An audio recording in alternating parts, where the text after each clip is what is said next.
বাচ্চাটা কি হলো রে ওখানে? আরে বাপ রে, এই ছায় রে ভাই, এই ওটো কি হলো?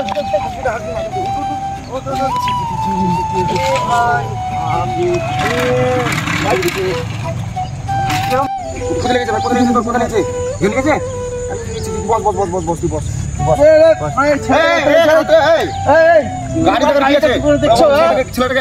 তুমি দেখছো কিভাবে?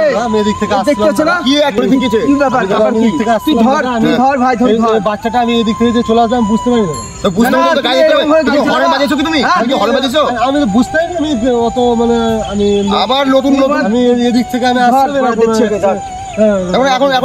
এখন ছেলেটা যেরকম হয়ে গেছে কি করবে?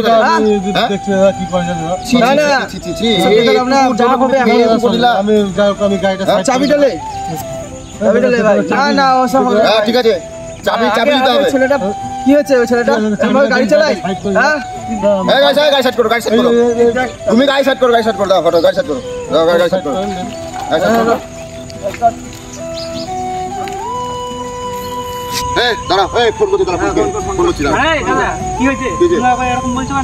মানে ও এসে একটা বাচ্চা ছেলেকে অ্যাক্সিডেন্ট করে দিল, ওর পা খাম হয়ে গেছে, কি করবে তাহলে? তোমরা কি দেখেছো দোষটা কাটছিল? আমরা দেখেছি মানে আমরা দেখলাম তো, নিজের চোখে দেখলাম, নিজের চোখে দেখেছি। আমি তো এখানে দাঁড়িয়ে ছিলাম। কোথায় তুমি দাঁড়িয়ে ছিলা?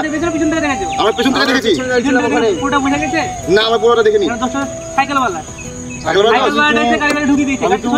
আমি তো ওটাই বলছি দাদা আধার কার্ড ধরে যে আমি এদিক থেকে সোজা আসি, ওর বাচ্চাটা এসে আরাম করে ঢুকে গেছে।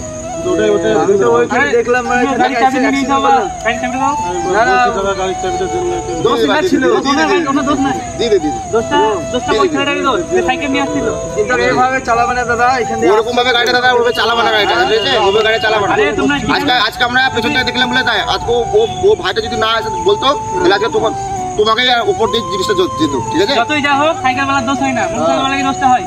এখানে মেনে নিতে হবে। আমি বাচ্চাটা যে ঢুকে আমার কোনো বুঝতে পারিনি। কোনো প্রবলেম নাই। ঠিক আছে, যাও ভালোভাবে যাও ভাই। ঠিক আছে ভাই, কিছু মনে করো না। ঠিক আছে, আমরা পেছন থেকে ছিলাম বলে বুঝতে পারিনি।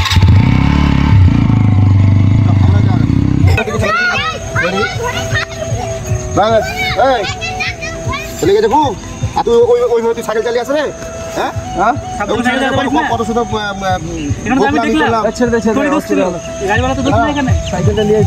ভালো করে দেখে শুনে সাইকেল চালা, দেখে শুনে বাড়ি যা। সাইকেল চালাবি আর ওইভাবে সাইকেল চালাবি না, যা আস্তে আস্তে চল যা। আজকাল বর্তমান যুগের যা পরিস্থিতি, সাইকেলওয়ালাদের দোষ থাকা সত্ত্বেও বাইকওয়ালাদের দোষ দেয়। কারণ সাইকেলওয়ালাদের যদি বেশিও দোষ থাকে তা বাইকওয়ালার দোষ হয় কেন? কারণ বাইকটা বড়, বাইক জোরে চালিয়ে আসলো বাইকওয়ালার দোষ, বাইক আস্তে চালিয়ে আসলো বাইকওয়ালার দোষ। তো বাচ্চা ছেলেরা আজকাল সাইকেল জোরে চালিয়ে যাচ্ছে, বাচ্চা ছেলের দোষ নাই। আজকাল মা বাবারও শাসন নাই। তাই সবাইকে বলছি সাইকেলটা আস্তে চালাবে, বাইকওয়ালাও আস্তে চালাচ্ছে, আস্তেই চালাবে। সেফ ড্রাইভ সেভ লাইফ, সাবধানে চালাও, জীবন বাঁচাও। চলো লাইক শেয়ার কমেন্ট করে দিবেন।